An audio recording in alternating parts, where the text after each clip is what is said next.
you are here. Thank you very The much. rest is coming, inshallah. They are coming. So we have no problem with that.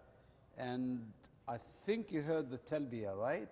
Or the takbir. Yes. The beginning. This is wonderful because these are the times for takbir and tahleel. Alaykum salam. How are you today? Good, good. You're not going to shake my hand? It's okay. It's okay. And this is for tahmeed, takbir, and tahleel, and so on. And you know what that means. When you say tahmeed, what does that mean? Hamd. Alhamdulillah. Takbir. Alhamdulillah. Takbir, Allahu Akbar. Allahu Akbar. And tahleel? Tahleel is la ilaha illallah. La ilaha illallah. Tahleel is la ilaha illallah. Tasbih, ya Shaykh? Subhanallah. See, because in Arabic it's a very nice term for they took this term from, it's just like they craved it, as they say. An-naht. Huh? An-naht. An-naht. Yeah.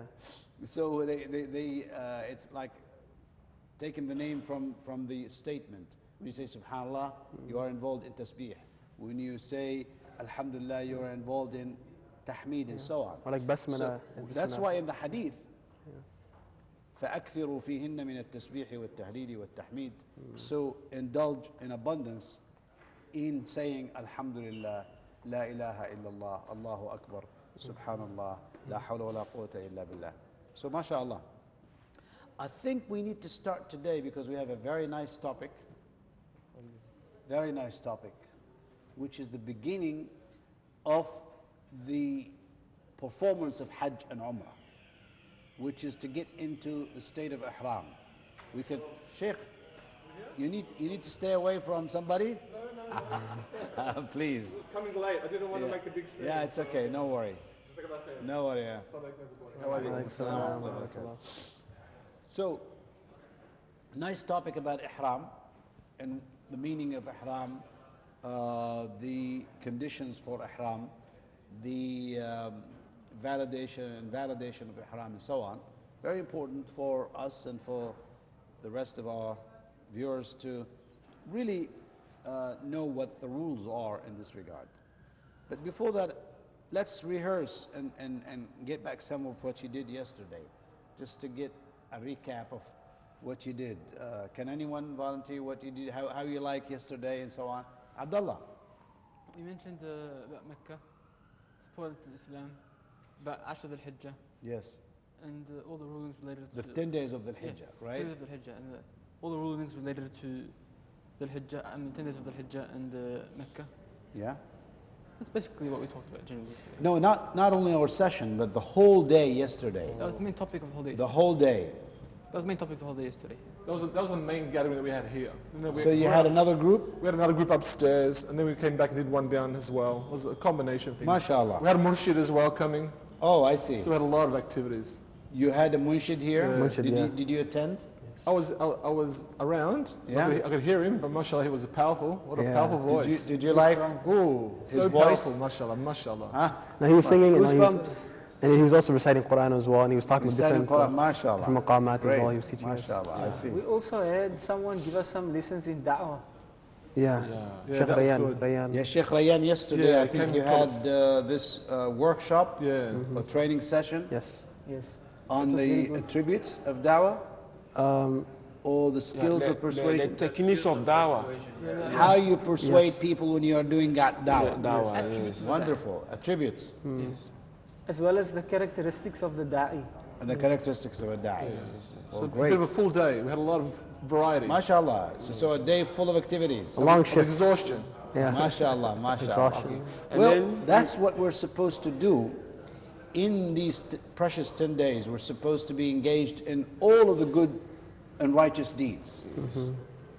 So fill it with anything that you feel is right and beloved by Allah subhanahu wa ta'ala, such as tasbih, tahleel, takbir, performing your obligatory prayers, obviously, if you volunteer in prayers, if you do charity, if you do enjoining what is good and forbidding what is evil, Reading Quran. reading the glorious Quran, Maybe listening to a lecture.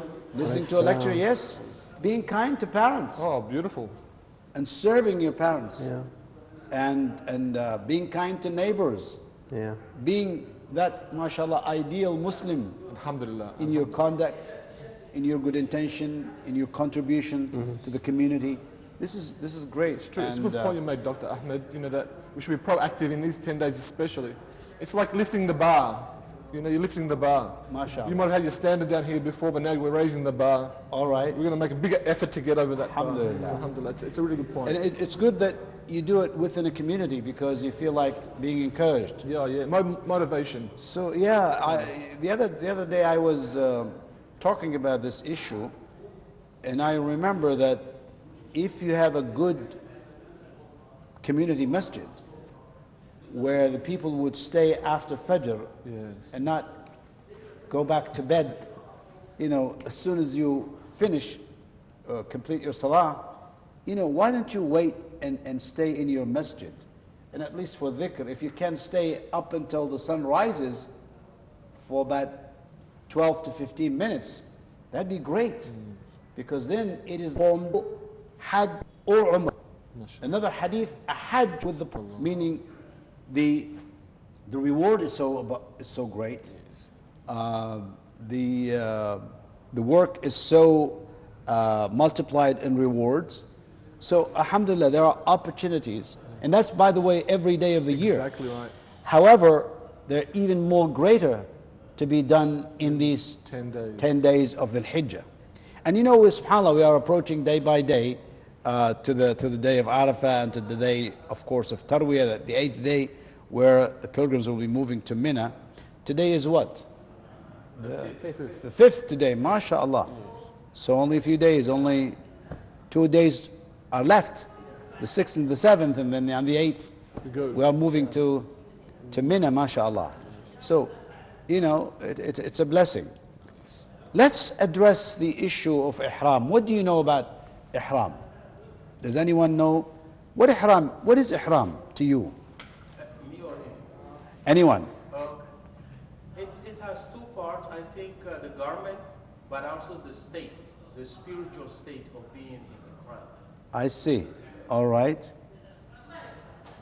Ihram is two clothes we have to wear during the Hajj when we are coming anywhere. Where is our miqat? So we have to wear this when we make the ghusl. First we ghusl and wudu. After that we wear this ihram with the niyyah of umrah or hajj, whatever we do. So we wear the many limitations of this ihram. We have to be neat and clean every time. Is ihram done only in miqat? Yes, ihram in Only in miqat. What do you Before think? miqat you can do it. Huh? You can do it before miqat. What Before about us now? miqat? What about us now? Or at miqat? Or or It I'll depends. tell you what. You can do Makkah, You can no, do it like from, this, your own like place. this, if the people That's coming for from Hajj. people coming from the around of the world, when they are on the air, the airlines should call them. They say we are now going on the miqat time. If you can want to make ihram, you can wear the ihram. And some people also wear ihram from their homes. Let me tell you, this is important because ihram is the intention. The intention to get into the ritual of Hajj or Umrah.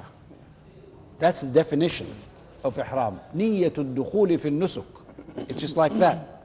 When you have that intention and you are ready and getting into, mashallah, starting your Hajj or Umrah, you get into that state. Even if you are dressed in normal clothing.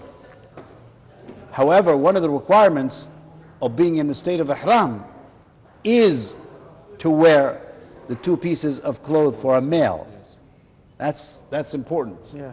Some people have the idea that if I wear the two garments of ihram, the upper and the lower, then I'm in the state of ihram. No, you have to have the intention. That's so important. And of course you do it at the miqat. Not before, not after. It's very important to have it. Yes, you get ready, maybe you dress, especially if you're on a plane, because you need to. A good example of that point is some people think, I remember seeing some people in the airport back in our city, and they'd be wearing ihram at the airport, You know, this is like a 18-hour trip before they even come to Jeddah. Yeah. You know, they're trying to make, you know, the intention at the airport. No, the intention should not take place up until at miqat time. Miqat time, yes. And normally the airlines, especially airlines operated by Muslim countries, normally they would tell you Exactly. that we are passing the ihram zone right now. Yes. In fact, they will tell you ahead of time. Yes. For example, Saudi Airlines will tell you in half an hour we're going to pass by the ihram zone, so please, you know, have the intention at that time. So you need to get ready. But the most important thing is, because the Prophet ﷺ designated times and places for ihram. You know, times for Dulhajjah, you cannot have the intention of ihram before the 1st of Shawwal, in order to have tamattu', which is to have both Hajj and Umrah with a break in between. So you do Umrah first, and then you relieve yourself of ihram, and then enjoy what was prohibited for you during the state of ihram, and then you again get into the state of ihram on the 8th of the Hijjah. Do you need to go back to the same miqat? No. If you're in Mecca? No. Where we are staying, our miqat is this. Wherever you are. Some people have the idea that I need to go to Al-Masjid Al-Haram Masjid to Aisha do from it. there. Or Masjid Aisha or something. Or Masjid Aisha, which is wrong. Masjid Aisha is a different story, because that's for the people of Mecca to go there anywhere outside the Haram, the boundary of the Haram. You know, like they go to Arafah. Arafah is outside the boundary of the Haram or the sanctuary. So they can go up there and then come back again to perform Umrah if they are dwelling or staying in Mecca, either permanently or temporarily. No difference.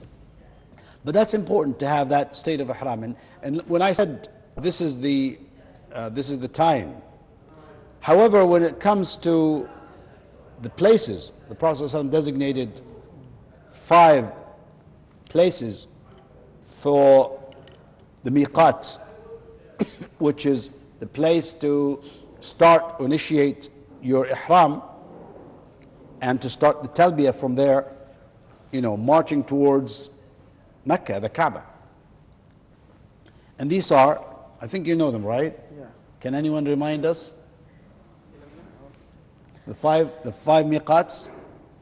I know only one, coming from Riyadh to Taif. You know one Taif. This is Wadi Muhrim, Yes.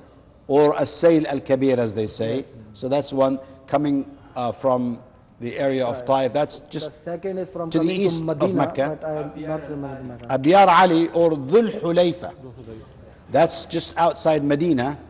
So it's on the west side. قرن المنازل. Right, yes. Qarn al-Manazil is Wadi Muhrim, actually. It's both. Wadi Muhrim, As-Sayl Al-Kabir, Qarn al-Manazil is the same name for Yalamlam in the south, and that's called As-Sa'diyah. This is from towards Yemen, the south. Yes, Yemen. So if you're coming from Dulhajjah is from the north, which is a city not inhabited now. It used to be, a place, a little village near Rabigh. Rabigh is a big city now. So people do this ahead just a few kilometers, but this is called Al-Juhfa.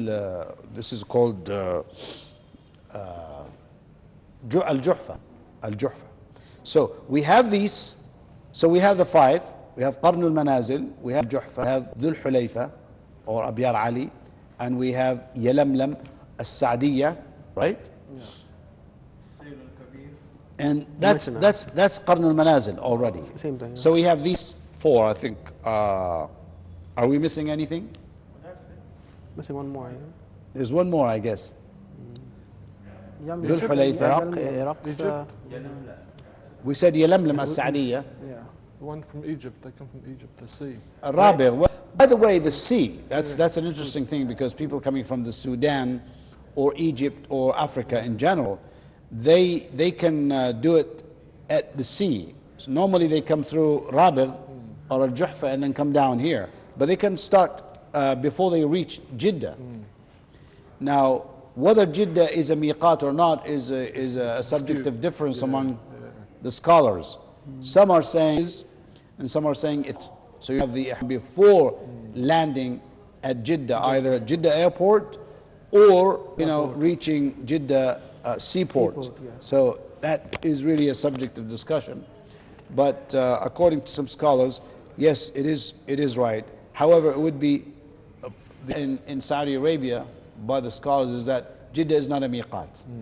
That's what they decided, and you need to be in the state of ihram before. So when you are at the sea or on a plane, just do it before you land or before you dock at the airport, at the seaport.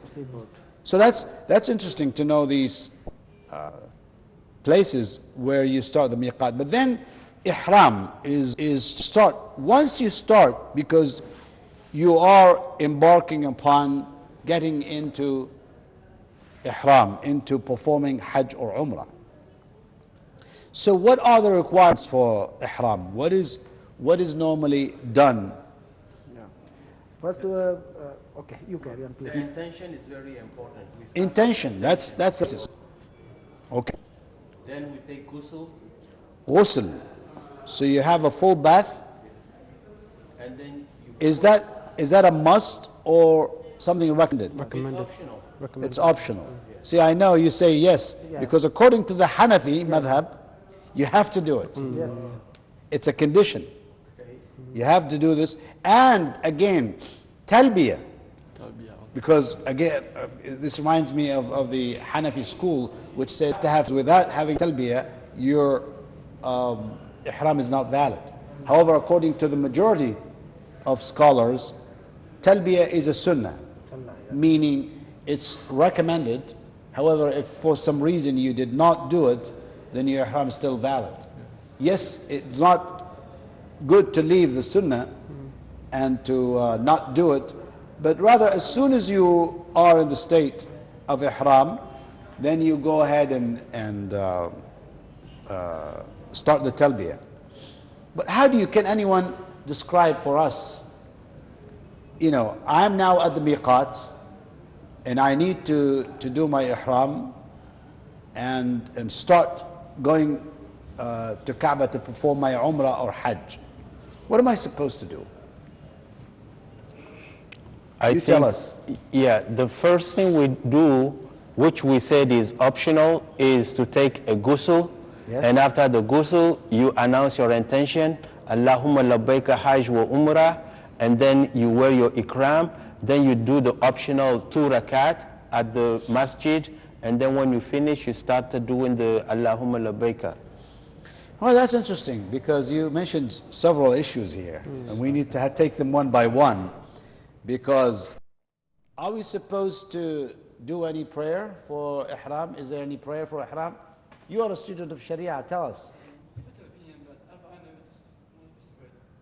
You see, some scholars are saying it's not a must. In fact, it was not required. The Prophet ﷺ only made it after he performed dhuhr prayer when he came to Hajj. During his own Hajj in the 9th or the 10th year of the Hijjah, he actually did his ihram. He started that after praying dhuhr. So if you do your ihram after an obligatory prayer, that would be fine. That would be great. However, if you don't do it, still there is no harm. Some of them are saying, well, I do it because I've done wudu, for example, and it's a sunnah after you take after you do ghusl or wudu and you are ready for salah or just only get purified, you do 2 rak'ahs. So that's like the sunnah is for the ablution or wudu, not for the ihram. However, some are saying there is that thing because if we do it after ihram 2 rak'ahs, it would be better. So that's that issue out of the way. Then you mentioned, you said the talbiyah, you say the intention. You say labbaik Allahumma hajjan وعمرة. or labbaik Allahumma umrah, or labbaik Allahumma umratan wa hajjan. So it's either the combining of the two, or singling out umrah or singling out hajj, depending on your intention. And we know already there are 3 types of hajj, right? Which are what? تمتع Tamattu', Ifrad. which is enjoyment, قران combining the two together with a break in between, and Qiran. qiran, Qiran. which is to combine the two in the same ihram. Yes. Okay? And then Ifrad. ifrad, which is to single out hajj, to do hajj only. So you have that choice. Normally people, when they come from outside or they come early, they rather not be restricted with ihram, and they want to be free and perform umrah and mashallah relax and go back to normal clothing, and everything that was prohibited because of ihram is now allowed for them. So they choose tamattu', and according to many scholars, tamattu' is the best of the 3. Some are saying qiran is the best. Some scholars even say ifrad is the best, because you're singling out only one, because you're doing another one with another ihram, another trip. So that's even better. You know, subhanallah, how scholars look at things from different angles. But the Prophet ﷺ made qiran because he brought along hadi. He brought along all these camels with him, and he was making them because he wanted to give them as a gift to Al-Haram. This is what's called hadi. All right? So that's why he made qiran. It's a sunnah to do this. When you bring the hadi, the best thing is to combine hajj and umrah in the same ihram. However, he said, had I not brought my animals with me, my sacrifices, my hadi with me, I would have made it umrah and relieve myself of ihram and make it tamattu'.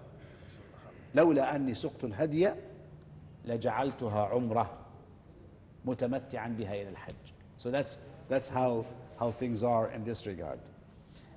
But the utterance of niyyah, what do you think of anything you do? Some people, when they start in salah, for example, they start standing in salah and they say, نويت أن أصلي لله أربع ركعات حاضرا. Should it be verbal or not is the question, yeah? Should you pronounce that? Should you utter it? Should you say it loudly? No, no, No, need, because the niyyah inside our heart. That's an innovation, right? Yeah. That's a bid'ah. It's something that the Prophet ﷺ never did, and the Sahaba never did, and it was not the right thing to do. And even if, because Allah knows what is inside you. So niyyah is in the heart. It's not in the tongue. It's not pronounced by your tongue. However, only you say that, you say during Hajj, labbaik Allahumma hajjan, because you say it loudly. Maybe, Allahu A'lam, I tried to get the reason why we're saying this, because maybe you have a company, other people around you, and because you're going together, if I have a different intention, maybe then I have a different route. So people would have an idea, if I say labbaik Allahumma hajjan, they know that I'm only having hajj only. Or labbaik Allahumma hajjan umrah, I am having qiran, which is to combine the two together. Or umrah, mutamatti'an, labbaik Allahumma umratan ila al-hajj, or umratan alone, so that means I'm doing only umrah now, and I will do hajj later. So that sort of thing. But yes, you're right, it's a sunnah to say labbaik Allahumma hajj. If I forget, what happens? We have No niyyah in our penalty. heart. If I forget to say labbaik Allahumma hajjan, No labbaik penalty. Allahumma umrah, We have already in heart. When Nothing, when no we harm. start the travel, we make the niyyah, but what should we do? exactly. All your preparation was already for this. Because you're already having that intention, but if you for some reason you forgot to say it, there's no harm in there. And then you move on. Now, when do you start talbiyah? That's a good question, because do you say it when you ride your car? Do you say it after you have the intention, when you are moving out? Do you need to pray in a masjid? Because normally at the miqats now, they built masjids, and people think that the masjid was built because you need to offer salah inside that masjid for ihram, which is not the case. You could be passing by in your car, or because you are flying over the miqat, or not necessarily exactly over the miqat, but could be adjacent to it. Just same like boundary. I'm coming from, it doesn't have to be exactly over the miqat, but any place adjacent to it. And you know, if you measure that by distance, you'd find that there are different distances. Yalamlam is very close to Mecca, by the way. It probably has the shortest distance between Kaaba and Yalamlam, which is in the south. Very close. But Medina is about 400 kilometers. Yalamlam may be 100 or less. So there is not a specific reason. It's not a matter of distance, but rather this is how the Prophet ﷺ designated. That's how, because these probably are very known places, marks, so they know this is exactly the boundary. And of course, we know that the Prophet ﷺ would not do anything unless he's instructed by Allah subhanahu wa ta'ala. He is, this has been divinely revealed. Of course, revealed to him, and that's why he would be in that state. So that's interesting. When do you start the talbiyah? From the miqat up to Mecca. From the miqat. Up to Mecca. When? Do you know exactly when? The Kaaba, until you see the Kaaba. Right, but I'm saying, when do you start? When do you start? As soon as Not you when you pass, finish. Okay. as soon as you pass the miqat, you can start. Yeah. Some scholars are saying, because scholars are very specific. If you go to any book of guidance, in Hajj and Umrah, this is called Mansak. Okay, they wrote, many scholars wrote their own Hajj and Umrah guides. And they tell you step by step exactly what to do, when to do it, how to do it, when to start it, when to end it, and so on. Which is, alhamdulillah, makes it easy now. And I like some books that said Hajj made easy, or Hajj from A to Z, you know, that sort of thing. Hajj for dummies. Subhanallah. That's not a good word. That's a bit Too low.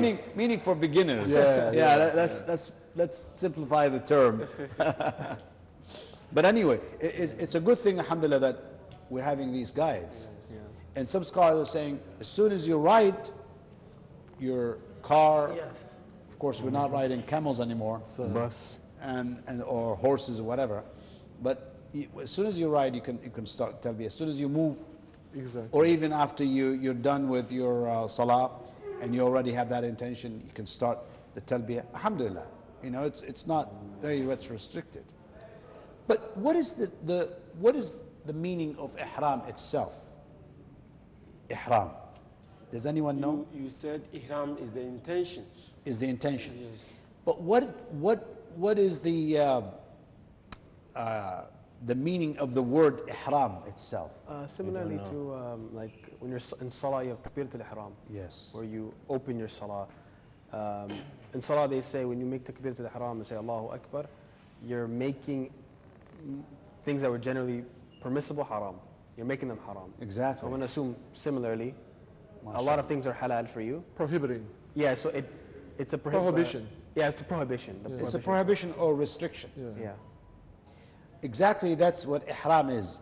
Ihram is you start the state of restrictions, because there are things normally allowed for you to do, like to wear normal clothing, Cut your nails. to cut your nails, to shave your hair, or shorten your hair, Relationships. With your wife. intimacy between one's wife and husband, putting on perfume, and all these normal things. Hunting. Hunting a game. Oh, hunting. Hunting. Animals. Yeah. Oh, hunting, mashallah, yes. Hunting is allowed if they allow you to do it.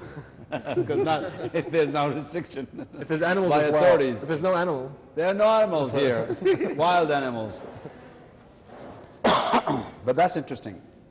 But that's the word ihram, and I like this making the similarity between the salah and the hajj. In fact, the scholars talked about this, and they said, for example, the definition of salah. Salah is أقوال وأعمال مخصوصة. تحريمها التكبير وتحليلها التسليم. See, they said you do certain sayings and deeds or actions, okay, started by or making the prohibitions to do things, because once you start is by the first takbirah. First takbirah is a pillar of salah. It's very essential, because without it you cannot get into salah. It's an important point Right. there, Dr. Ahmed, is a lot of people I see when they're joining prayer late and the Imam is in ruku', they just go straight to ruku' without doing takbir. Exactly. Yeah. That's It's a real one of the big common problem. mistakes. Exactly. You're supposed to have two, Two takbir. not only one. Two takbiras. The opening one. First one is for getting into the salah. This is takbiratul ihram.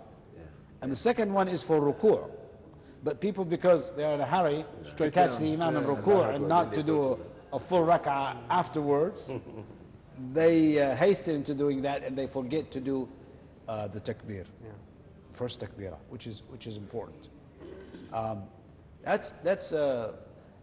that's why there is a similarity between salah and hajj in that, or ihram in that sense.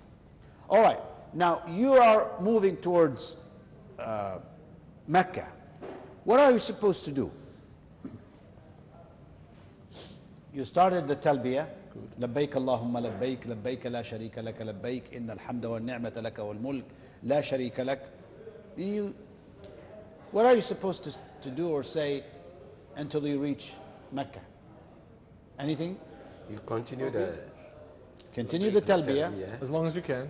particularly if you go down a valley or come up a mountain. Yeah. Particularly. Like when you go up. Because you get tired, you get silent at times and all that. But it's more recommended that, once you go up a mountain or something, you go up height and go down into a valley or something, low raising your or up a voice. hill or downhill, then you're supposed Stimulated. to... Yeah, again, re-engage in talbiyah again. That's normally the practice. But some people add to talbiyah. Is there any addition to what we said, the statement of talbiyah? Some of the Sahaba added some. Like what? I can't recall. لبيك وسعديك Wasadik and والخير كله بيديك والشر ليس إليك. All of this is accepted. Whether Ibn you Umar, Ibn Umar used to add the Umar, yeah. extension Yes. to the dua. So- And the Prophet ﷺ used to hear that, And didn't and he object. used to accept it Alhamdulillah. and not make any note against it or remind the Sahaba you cannot say that. So, but the statement that he taught the Sahaba Ridwanullahi alayhim is لبيك اللهم لبيك لبيك لا شريك لك لبيك إن الحمد والنعمة لك والملك لا شريك لك. Of course, you do that again when you start your Hajj again. Sheikh, what about Yes. takbir? Takbir? Takbir. Can you say takbir? Yes. Of course you can say takbir. The, But here the talbiyah is more recommended because you are in the state of talbiyah until you reach. But then suppose you're doing it because now you are in the 10 days of the Hijjah and you're saying, mashallah, on your trip, Extra dhikr. Allahu Akbar, Subhanallah, Alhamdulillah, La ilaha illallah. That would be good. That's so great again. And sometimes you need to change. Variety, combining. Yeah, because you may be tired of just repeating the same statement again and again, but then, go ahead and do it. Yeah, Sheikh. All right. Now, yes. Some people also say when you see the Baytullah, the Kaaba, you recite Fatiha. Is it right? They recite what? Yeah, when you see, upon seeing the When you Kaaba arrive for at the first Mecca and time, you see the you recite Kaaba, Fatiha. so he says some people they recite Fatiha when they Fatiha. get, when they reach Fatiha once you see the Kaaba? Yeah, once Yeah, you see the when you Kaaba. first see it. Where is this? Do you have any? Do they have any evidence? Just to say it's a practice of some people. Yeah. Well, there is no evidence to that. Okay. Actually, you reach Mecca, you get into Mecca from any gate into the Masjid Haram, and you can stop the talbiyah Okay. and Bismillah, start your tawaf Okay. immediately, because the greeting of the Kaaba and the Masjid Haram is tawaf if you can. Otherwise, you pray 2 rakats. But normally you start this. Maybe you prefer to go to the hotel first, Okay. refresh yourself, get some rest, and then go to the Haram. That's fine as well. I mean, there is no need or no force to go directly into the Haram, even if you're tired, even if you're not. You need to put your luggage there in the hotel or wherever you stay, and then go to the haram to perform your umrah, or tawaf al-qudum, and the sa'i if you are in Qiran or Ifrad. A question. Sorry, Sheikh Ahmed, a question. It comes up sometimes. Some people assume that the garments of ihram have to be white. Is this a recommendation or is it an obligation? That's a good question. What do you think? I think if you don't want to burn to death and sweat too much, I think white would be the best color. For practicality purposes. It's recommended, but it's not an obligation. Yeah, see. In other words, you could do it in black, you can do it in green, you can do it in blue. Multicolored? Whatever. The color that people normally, use. Yeah. And nowadays, since it's easy to do in factories, mashallah, and in large quantities. Yeah. So, and it's very easy, very, very cheap. You can get them for very few riyals, mashallah, Yes. 10, 20 riyals, 30 riyals, 50 riyals. And even some people are giving them away for free. And the quality. Sometimes they're given for nothing. Yeah. But Sheikh, the thing is, like, even if blue is allowed, I mean, wouldn't it be best to not do it just to not stand out, and you know what I mean? You'd be singled out, like, well, that's why I say what people normally do. Just follow them. Because But otherwise, don't have that intention to be different than people. Because that would makes it, unacceptable in that sense that you need to, stretch yourself out in front of everyone, and you have a different color, and you get the attention of people, and people start looking at you. Why is he wearing this different color? But if you're wearing white, you're just like everyone else. But I say it could happen that people are wearing this color, so you go along with that. We talk about now our females, our sisters. Are they restricted to color? That's a good question, because when we talk about mashallah sisters, we need to understand that their ihram is just like men. They need to say everything like a man says in terms of talbiyah, in terms of having the niyyah and so on. However, in terms of the wearing of clothes, what do? They wear their normal clothing, right? They don't have to be in white or green, as some people think. You need to be in white, just like men, or green, or blue, whatever. Normally women would dress in black, because that's is turning the eyes of away of the onlookers. So you don't need. That's normally the idea. You see. Modesty. It's not the attraction that gets people to you. That's why it's very, very neutral in that sense. Yes. But then the sisters would not have yes. Okay. Yeah, I have a question I know the answer to, but I want to ask it anyway for the interest of our viewers. Are women also supposed to say the labbaik Allahumma labbaik aloud, like men? That's a good question. And the answer? Should we say it out loud, Ibrahim? Answer? Not loudly. Not loudly, because normally women are supposed to speak in a lower voice. Even takbir, when they make takbir in the streets, for example, they're not supposed to raise their voice, subhanAllah, because you always need not to provoke the opposite gender. Normally, mashallah, and women have sweet, beautiful voices. Sweet, beautiful voices. You don't want them really to be a source of, a diversion to. Especially during Hajj, especially during the sacred months and so forth. SubhanAllah. That's why it's good to have them in a lower voice. Come here. Jazakallah khair. Sit here, because we don't want you to be alone there, far away. Come here. Because Diri goes back and forth. Up and down. Yeah. Another question, Sheikh. Yes. Earlier we were talking about Rasulullah sallallahu alaihi wasallam intending, if he had to do it again, to do Hajj Tamattu as opposed of Qiran, because he has brought his animals from Medina. Yes. But what difference would it make, since both in Qiran and in Tamattu he's going to sacrifice animals anyway? Yes, but nowadays things have changed. Before it was not easy. Nowadays I think it's it's more like difficult to get along with you, your animals. Where do you keep them? Where do you take care of them and all of that? Now companies are doing this. In fact, we have this full project done by the government of Saudi Arabia and executed by the ADB, the IDB, Islamic Development Bank in Jeddah, where they supervise and execute the program for all the meats, all the sacrifices, all the hadi, all the fidya. So they have all the three types. We have hadi, which is a gift to al-haram, and we have udhiyah, which is the sacrifice, and you have al-fidya, which is like a compensation, and you need to do it to slaughter an animal and distribute the meat to the people in need in Mecca, because you violated some rights of obligation.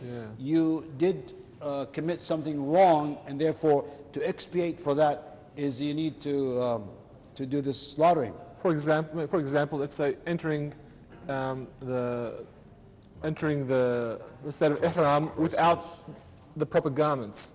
That's an interesting question, because we'll talk about the restrictions. Like some of the police officers. We'll talk about the violations. Yeah. Because that's one option. Yeah. There are two other options as well, in terms of the dressing. See, for example, you see the police officers, they're coming up and down, they're coming to Mecca, they come through in the convoys, but they're not in ihram.